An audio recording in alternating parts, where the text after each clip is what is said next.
Hey, welcome back to my favorite guest of the week.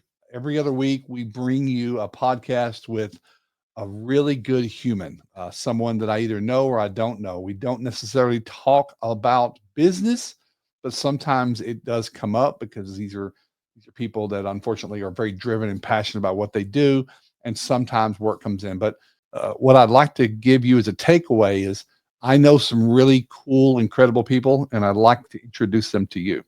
So this week I've got a good friend that I've known a few years. We aren't super close, but we've gotten a whole lot closer. We really exchange a lot of text about a lot of the same things. We're both passionate about family, about leadership, and about overcoming. That no obstacle that we have in our way is going to stay in our way. And I really like this about Scott. Scott is currently lives in the greater Phoenix, Arizona, and has moved across the country to go there. I'll have him tell that story. He is a father and a husband, and I don't even know what else he likes to do, but I bet he's going to tell us all about it. Absolutely, Clark. My pleasure. I consider you to be a good human as well. So I appreciate that segue. Get, Getting Uh, better every day. yeah, absolutely. That's it. Just a little bit. Sometimes it's 0.1%. Sometimes it's only 1%. Yeah. Cool. Well, tell us a little bit more about you. So I know you grew up in the Northeast, but I don't know a lot of the details, and I don't want to mess it up. So give me a little bit of a elevator pitch on Scott's life. A little bit of an elevator pitch is grew up in the greater Boston area. Not so much Boston, but more the suburbs outside of it. So where things are a little bit calmer, a little bit nicer. I was raised by my mother. I got an older brother, younger sister. So pretty much a typical family. You know, like to be outdoors, like to be active. And that's kind of what my upbringing and younger life was more centered and focused around, was just being outside. I didn't, a little, if this tells you anything about me, I didn't play any professional sports or in high school or middle school or anything like that. But I grew up across the street from three baseball fields, two football fields, and that's pretty much where I spent all my time. Yeah, just messing around outdoors when it wasn't a foot of snow or when it wasn't miserably cold up there. See, when there was 4 feet of snow, we'd dig tunnels and make a little fort. I love it. Those I were love it. probably as a kid, those were my favorite days. As an adult, it's probably the number one reason why I'm in Phoenix. Makes sense. Were you so I have to ask, Patriots, Red Sox fans? Patriots and Red Sox fans, as much as everyone else. I wasn't really a diehard enthusiast, but I loved Yeah. going to Fenway to watch a game.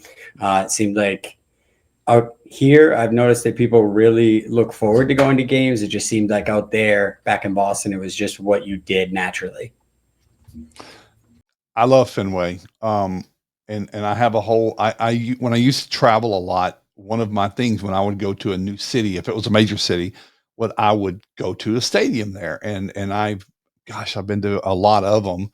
And what I've noticed in the last 10 years or so, or even maybe a little longer, is they're starting to replace stadiums a lot quicker, and they're not letting them stick around to become legacies like Fenway or or New York Stadium or Wrigley and stuff. So I lived in Atlanta for a number of years, and we had Atlanta Fulton County Stadium on Hank Aaron Boulevard, but they're it's not that old. It was 22 years, and I think that's not that old. But they replaced it with something else, and it's sponsored by I think Mercedes or something like that, probably an insurance company. But I just like they're not letting something become a legacy place where kids start to take their kids and their grandkids. And Fenway is definitely one of those. So they invest in renovating. And maybe it was just built different. Maybe it was just built with better materials back then than right now. We're throwing them up with sticks. But so when did you leave? When did you leave Boston and move to Phoenix? What year was that? Okay.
You committed. So what's funny, and I think you know this, but you and I had kind of met online, had like been in some conversations and forums and a little bit of our private chat going back and forth, and we had started developing an acquaintance there, and I would say friendship. And the next thing I know, and everyone should know, I know Sergey very, very well. I have known for many years. I've watched his company grow brilliantly.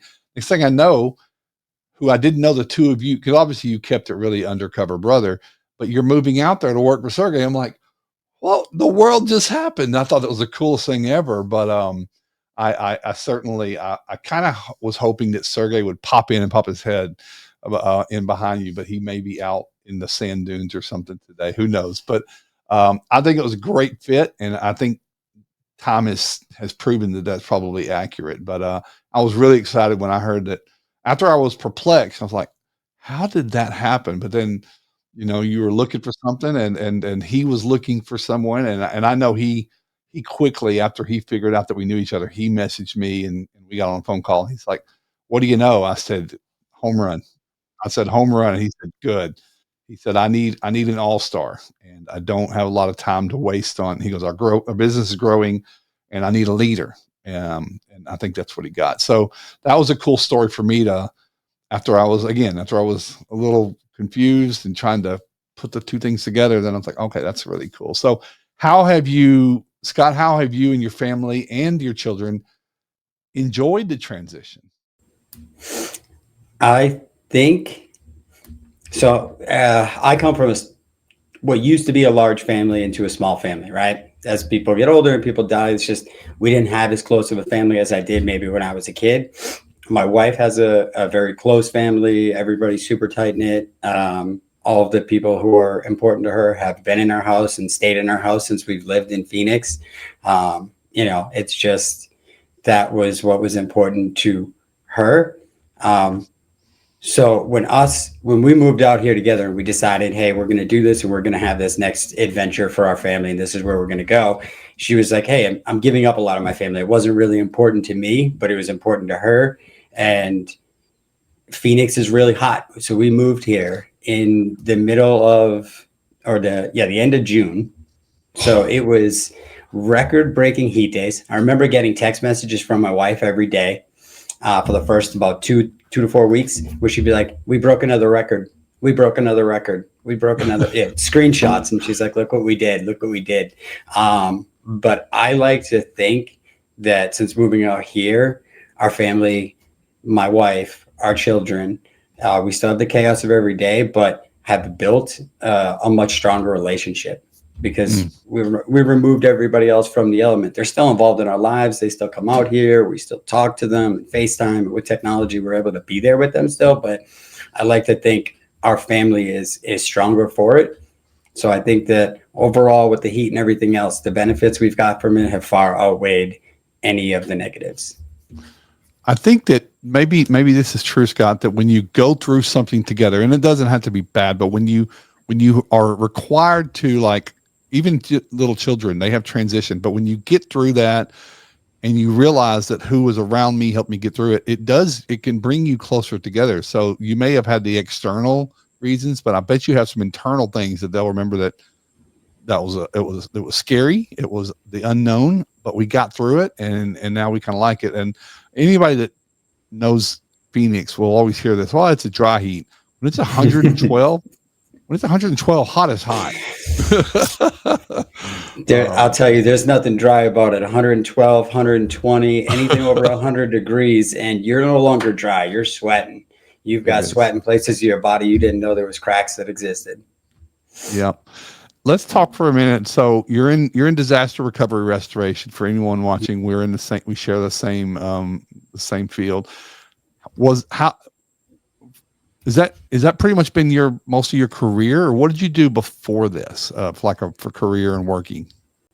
So this has been pretty much it for me. So whether it Yeah. was construction and restoration, or another specialty niche within construction, but also somehow tied back to restoration.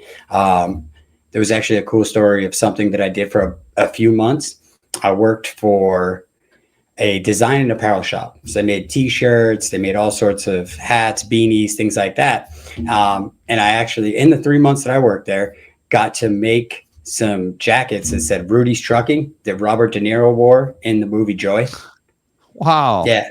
Yeah. So it's pretty cool. We're Nice. talking, Yeah. we're getting some shirts made today, and I was talking about that, and somehow it just popped up. And I was like, wow, man, that was an experience. So I've done little things like that for maybe 3 or 6 months just to kind of try it out, Yeah. and more, just more on curiosity's sake. Like, can I do this? Do I really love restoration that much? Let me try something else. And every time it's full circle back to it. So I feel like since the time I was 16 to now, it's pretty much been all restoration. Nice. When you've made quite a lot. I mean, that trajectory. What's your current position? What's your day look like now at Restoration HQ in Phoenix? What's your position? President of operations. That's right. So So it takes a long time, doesn't it? I mean, anyone watching this that might be a technician or a project manager and they say, how do we get there? You got to stick with it. And maybe you do have to try some other things, but you come back, you bring what you learned, you remind yourself why you're passionate about it, and then you reapply yourself and stick it out. And you just don't know. You don't know if you're going to move across the country. You don't know what's going to happen, if you're going to go from the wet to the dry heat or the hot heat. So I think anyone listening and watching that might, they might want to look up to you in a way it's just consistency. People that quit they don't get very far, but sticking with it. And that's why I ask you is how long you've been doing this. Cause I know it's a really dynamic company you're working for. I know you guys have an incredible management style, incredible culture and reputation in Phoenix, commercial only. And, you're at a lot of places where a lot of people wish they were. They don't see behind the curtain, though, do they? I mean, it's got its tough days. oh, that's for sure. Sergey says something really well, and it's something that I've always said, but anybody will always say, oh, it must be nice. Must be nice. And he's like, any day you want it, come take it. Yeah. Because those challenging days, right? It's the challenging days make it worth it, but the challenging days always make you question it. Yeah. I know that when I started out doing this, when I'm sucking up water at 18 years old, 22 years old, 26 years old, 28 years old, 30 years old, still sucking up water on trucks and not able to see really that progression, right? Because while you're going through it and you're moving up very slowly to get to where you can be and live up to the potential and the goals that you have for yourself, sometimes it can be challenging, right? But it's that persistence. It's sticking with it and staying true to your values. That's the only thing that's ever going to get you there. Yeah, my career, and I had a career before restoration. This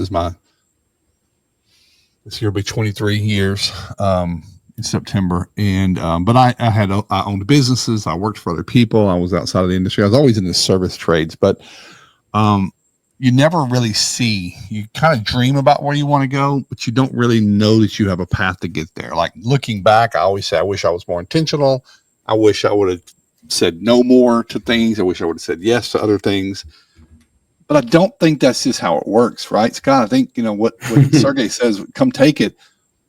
If we didn't have shitty days, the good days wouldn't seem so great. And a good day for us is helping someone or an employee or something like that. Mine is now educating or coaching someone and help someone overcome an issue in their business so they can build their dreams. I mean, that's the result. But man, the reps that you have to do to get there are what no one wants to see. They don't want to talk about it. They don't want to experience it. But somehow this twisted little world, and I know you might be the same way, is I'm okay with the crappy days. I'm okay. We both watched Jocko. Good. Mm-hmm. If I can talk about the bad day, that means I'm still capable of having a good day or a good week or a good month or quarter or whatever it might be. So I know we share some of that I wouldn't say eternal optimism, but more optimistic than pessimistic. So, but we definitely, restoration is, if you don't like your day or if you're having a great day, just wait a minute. The next phone call might change everything. It will certainly change in an instant. but over time, you just get to experience it and expect it. You're like, well, I didn't die the last time. I'm going to be okay. And you start to learn a little bit about the Eisenhower matrix. Is maybe it's not so urgent. It's important, but maybe I don't have to react. I don't have to stop what I'm working on, or I don't have to like give it this anxiety that it needs and stuff like that. Scott, I like to ask everybody here a question that our last guest asks off screen. So they get asked a question from the previous guest. Nobody knows who the next guest is going to be, so it's just a very blanket list. So the question was, and I'm going to let you run with this the way you want to, but it was from Travis Chansey, and he's asked, what would you, being intentional now and not so different from what we were just talking about, what would you take into the golden age? What do you think right now maybe is going to serve you well the rest of your career? What do you think you do well that you want to take and then spread and teach other people? The one thing that maybe I didn't do when I was younger that I take into my golden age, and I think is going to help me both professionally and personally, is to make sure you take the time to let those that are important to you know they're important to you. Whether it's personal or professional, because we never know how long we're going to be on our professional journey with somebody that it may have given us the linchpin to catapult us into the next direction, or whether it's personal. We don't know when somebody's going to pass or somebody's going to pick up and move across the country. You're not going to have access to them every day. You're not going to know how, they're not going to know how much you appreciated those daily conversations you had with them, the interactions, the banter, just the ear to bend when you were going through something tough, or somebody to be around when things were good. Love that.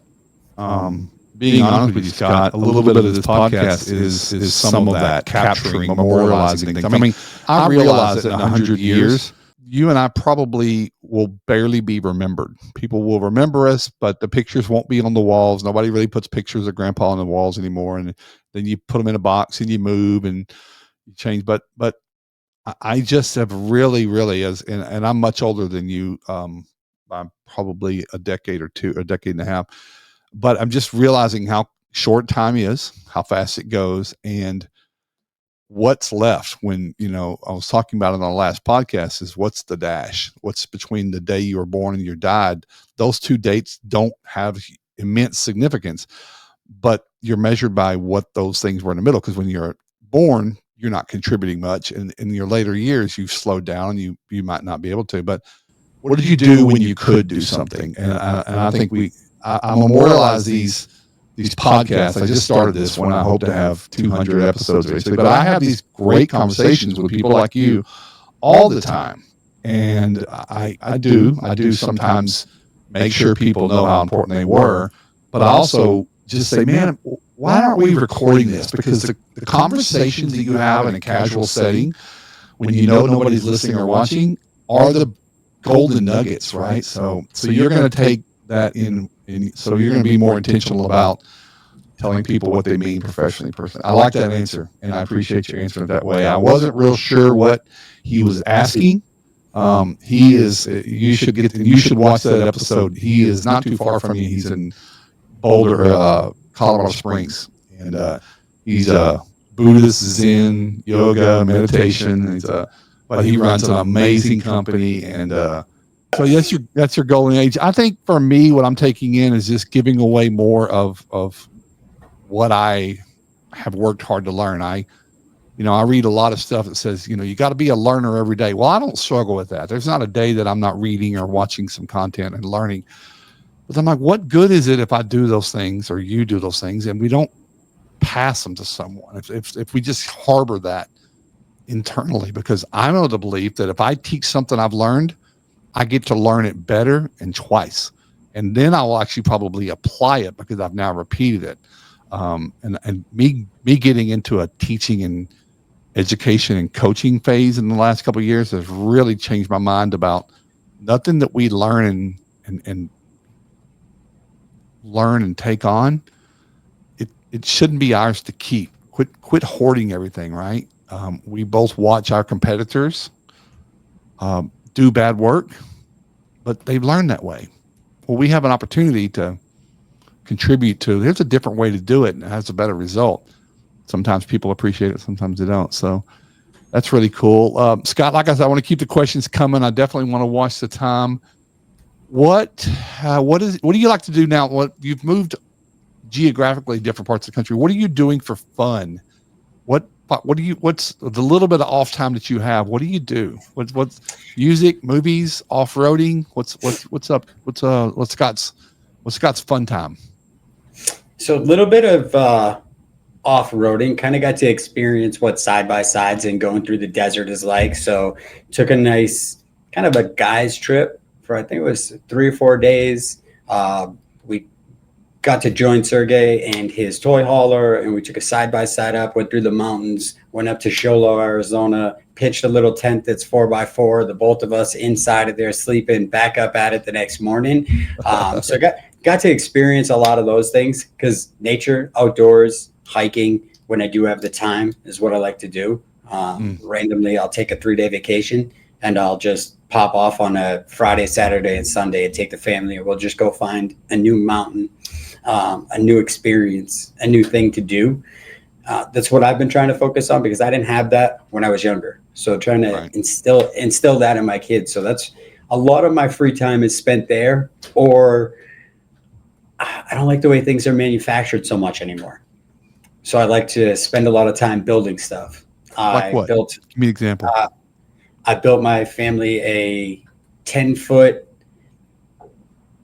farmhouse style table with benches. So that's our dining room table now. So I built that for fun.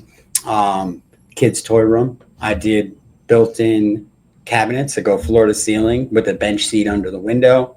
So I like to spend a lot of my time on the weekends perfecting and improving my woodworking skills, because I would say in restoration, we're spending a lot of time tearing out and breaking apart, not so much building. So trying to learn a little more of those skills and put it back into the house. That way, when I look around, I see something I personally put into it, not something that was bought out of a box store. Breadcrumbs. You see breadcrumbs of that. So your background in construction helps. I have actually, now that you're mentioning this, I need a new hobby. I don't really have one like I used to. I have some things I do, but I'd like something that, and I would like to start doing the woodworking. And it's obviously I'm looking at what tools do I need. I have a lot of tools, but I don't have a planer. I don't have a joiner. I mean, you don't have to have those things, but they're obviously, when you watch people making stuff, it looks a lot better when you have the right tools. I don't even have a router with the right dowels. So, but I mean, they don't have to be kitchen cabinets, but I'm like, man, I would like to make my wife a couple of things. I saw this thing that someone made this plank that goes across the bathtub where you can have a holder for your wine glass and your iPad holder, and she can sit there and read. I'm like, I would, hopefully she won't watch this and I can make that as a surprise, but the edge rounded off and they use different shades of wood for different contrasts. I'm like, I want to do that because I've never been a great carpenter, but it's really interesting that you'd like to do some of that stuff. And what I would tell you is you should probably share that on your Facebook. Like, share what you make. You don't believe this, but people are inspired by watching other people do stuff that they think they can't do themselves. And I think people would say, I could probably do that, or that looks cool. And even if you make it and it's horrible looking, you're like, well, that was my first one. I go back and look at my first podcast or my first video on YouTube 4 years ago, and I'm like, oh, but my mentor and coach said, don't take it down. Don't ever take down your early stuff. So don't ever throw away your first cabinets, because you got to look at how far you've come with that. So that's really cool. Scott, what's a pet peeve of yours? What kind of burns you out? Like, what do you like to avoid? What's a pet peeve? Pet peeve of mine probably be people not doing what they say they're going to do. Okay. And I think it kind of falls in all areas, right? It may be professionally, maybe employees, they'll say that they're going to take care of something. They don't take care of it, right? But it's more so people in life, because in work, I get it. What we do is busy. We move 1,000 miles an hour. And if I give you a task, I'm responsible for the outcome. So if I don't follow up with you, it's my fault that didn't get completed. That's on me. I get that. But it's more personal, right?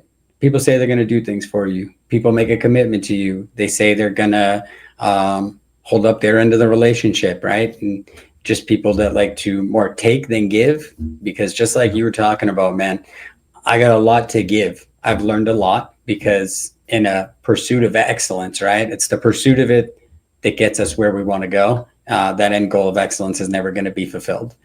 So it's you learn a lot and want to share it back. So I just pet peeve of mine is people not doing what they say they're going to do, taking more than they're given. Because I like to try to put a lot back into the world. Yeah. I like that. Yeah. That definitely burns me out. You know what I'm probably too quick to do is because I'm like you, I think I hold a pretty high standard for myself and for others. Um, I'm quick to, if you show me who you are, especially more than once, I kind of Mm. like fall out of the circle a little bit. Like I have circles in my life and you kind of move a couple of rings out. You're still a good person. And I also have to recognize to not judge that some people just aren't doing what they're supposed to do for a lot of reasons. Maybe they don't care about it. I care about a lot of things a whole lot. And sometimes I feel like other people should care about what I care about, but they don't. They only Mm. care. Most people only care about their stuff. Most, especially if we talk about our generation right now, the time that our society, we are not in a overly giving world. There are a lot of people talk about giving. There's a lot of chatter about I want to be a giver, but it doesn't show up that way. And I think there's a real scarcity mindset with a lot of people that I got to get ahead. There's financial issues. There's worry and concern about political and economical stuff or whatever that might be. And they say, well, I don't have time to sit back and relax. And I've actually gone the opposite way in the last couple of years. I don't work super hard anymore. I work hard. I work smart, but the less I do, the more I make, and the more I make, the more I can do, and the more I can do, I can help other people. That has become my mantra. It's like, if I can make something that other people value and they want to trade their money, time, or energy for it, and it allows me to do a little more with charity or spend more time with mentoring for free or whatever it is, I just look at that's the change. So, but yeah, a lot of people aren't doing what they do, but I don't give a lot of people a lot of second chance. Well, I give second chances. I don't give a third. I could probably be better, but I think the trick is to ask why, like try to discover why people aren't doing. Is it who they are? Are they going through something else? But that's really cool.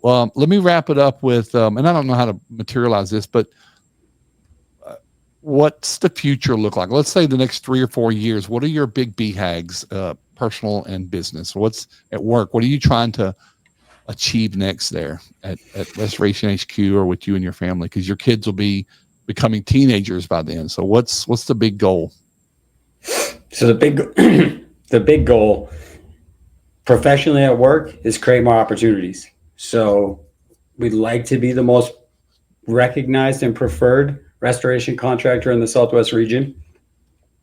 What that does is gives more opportunities for more people, puts more technicians in a position to have six-figure salaries, people to move up and have the experiences that I had of moving through my career, and Sergey had likewise in his, hopefully operating at a bigger level at that point. So those are some of the goals.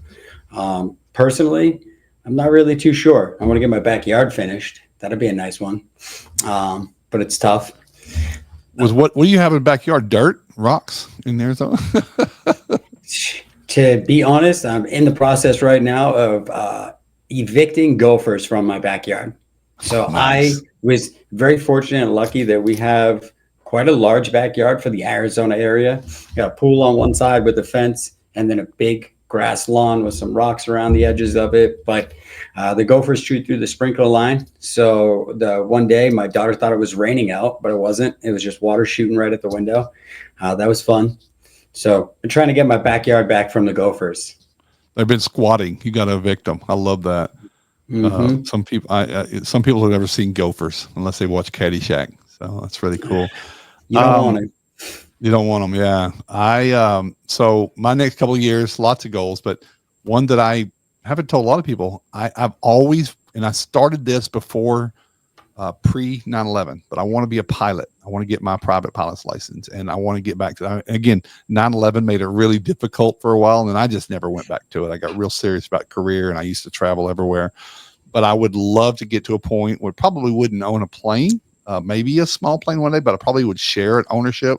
A lot of people do these co-shares of a a Cessna or a Piper, fly back and forth to Atlanta where my sons live and see some, games, or fly to Texas A&M to see some college or baseball games, my alumni or something like that. But just, I love freedom and the freedom of flying. I've flown private a lot, and I just love that you're up there. You've got the control of the wheels and nobody else is up there. So I think that's one of my goals in the next couple of years. Write a couple more books. I was actually doing a little writing before my next one, before I do a page or two a day before I got on with you today. As we close up, I think this, and if anybody else doesn't, I'll see you in just over a month from now. I'm sure Sergey told you I'm coming out we're hosting a class at Restoration HQ, May 6th and 7th. So, very excited for it. We've got a great training center. I think it's a small and intimate one, so I think it's perfect for the group that you're going to be having. I was actually talking with Sergey recently. I said, "Oh wow, watching Clark actually do some marketing on this, man. I'm excited to see this coming up, man. I've been watching. I can't wait to see who turns out for it, because I think it's going to be a great time." We've got a couple of seats already sold. I mean, our industry is just, we're getting into like convention season and shows, and a lot of and then it's spring break is happening. But so you just have to market a whole lot. But it's really, commercial restoration is something that a lot of people are aspiring to get into. And I think that we need to clarify commercial and large loss are two different things. You can do smaller commercials. But I've learned that nothing helps people identify and chase a dream better than seeing someone else doing it, and not always the instructor. So I thought about, Restoration HQ and what you and Sergey are building, and you're living, you say you have bad days, but people aspire and dream of having a commercial entity and a reputation. You're talking about the next 5 years to be the known. I would say you're well on your way. I would just ask, what is it going to take to really propel that more? And I know it's marketing, and I know it's relationships. But I'm looking forward to bringing up, maybe, I hope we can sell it out. 25 is the goal, and that's about the size of the room before people get a little too close to each other. But 20 or so restoration entrepreneurs who need to see a tangible goal line and say, oh, that's what that looks like. Because you can talk about it in hyperbole, you can talk about it in theory all you want to, and I can talk about the places I've been around the world. But until they see that this actually exists, we get to see the place, the people that do it, they're kind of just like us, and people start saying, okay, I can go back to my business, and it's doable. It's I don't know if you've read my blog, The 4-Minute Mile. No one ever thought they could run the 4-minute mile till it happened. And the guy that did it, he busted the ceiling and broke the 4-minute mile. They'd been trying for hundreds of years to do. He did it.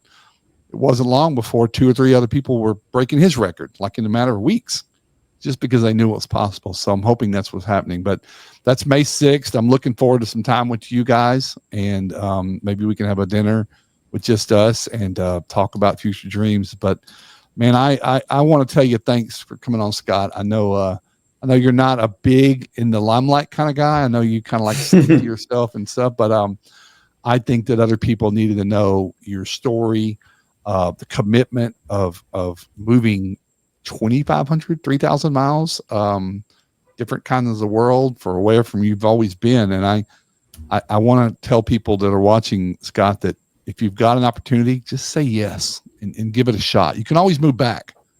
I've left home and gone home a few times back when I was growing up, and figured out that my dreams were a little bigger than my abilities, but you have to do that. You have to figure out where you're at. So thanks for sharing that with us, man. Anything you want to say parting with we're either going to have one person watching or 1 million people watching. You want to tell anybody here anything, how to get a hold of you if they want to chit chat about something, or what you need from them? Oh, I mean, I'm on Facebook, Instagram, LinkedIn. Feel free to shoot me a message at all time. Happy to connect. If going off what you were just talking about, I say yes to a lot more things than I'll ever say no to, because the benefits and the rewards that I get when I say yes, when somebody says, close your door and give me an hour to talk on this podcast, what I'm going to get out of that, I don't know. But if I say no, I'm not going to get anything from it.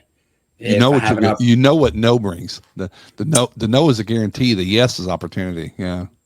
Worst case, I waste an hour. There's a lot worse things to do with an hour than that, which I like to think that this has been a lot better than that. I think this has been great. Really enjoyed being on here, so I appreciate you having me. But yeah, just say yes to more things. Say yes to more things, and then learn to say what to say no to and yes. But if it doesn't fire you up, I've got a book. I don't think I have it here on my shelf, but it's called Hell Yes or No. If you can't say it's a hell yes, it's going to be awesome. It's going to be 11 out of 10. It's okay to say no, but do your due diligence and say, well, maybe I'm being, personality types. I don't know what your personality type is. I think I know, but you might be more of a C, and they're more cautious. But I think that maybe someone's going to reach out to you, can see this. Maybe they're going to come to our class and sit and pick your brain, which I know there's a lot to pick from there. You guys are EOS implemented. And I think a lot of people are just like, how do I I know how to do restoration pretty well, but how do I run my business not to be a chaotic nightmare? And that's the elephant in the room a lot of times. Everybody can dry a building, but how do you hire people to dry a building? How do you get people who are not inspired as you, get them fired up so they are? So I think you guys are really checked that box out really well out there, man. But I will say this, Scott, you were my favorite guest this week on our show. And I appreciate you doing it. And I know you were, I know it wasn't something you expected. I just kind of got a left field last week. So, hey, pick a day you're going to be on the podcast. You're like, what?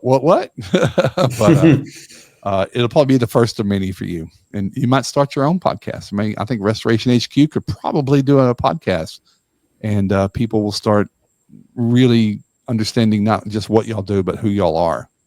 And so maybe that's your next idea. Maybe so. Who knows? Cool. Well, man, you have a good time out there. I'll see you in a few weeks. I'll talk to you before then, but I appreciate you tuning in, and everybody watching. Check out our past episodes. We've had a couple of really good people. We've got some really driven people. I've got a few people lined up, but again, our industry is kind of busy with shows right now, but we're going to have a really good time. But everyone be safe, be careful, do your best, say yes to more things because Scott said so. Appreciate you, sir. Have a great day. See you, bud.